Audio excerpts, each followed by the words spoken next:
Sebuah mobil Porsche Cayman menabrak truk besi di tol dalam kota arah timur, tepatnya di KM 5+200B sebelum GT Kuningan 2 pada Rabu, 19/6 dini hari.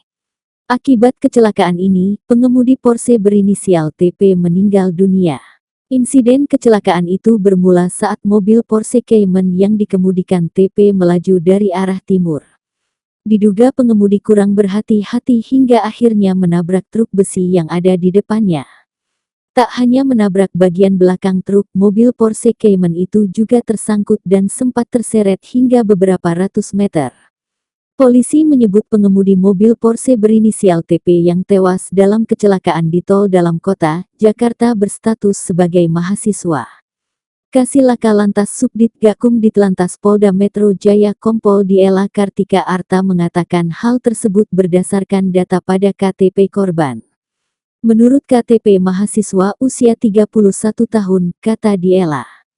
Selain TP, di dalam mobil nahas itu juga terdapat seorang penumpang berinisial J, 23. Akibat insiden itu, J mengalami trauma dan shock.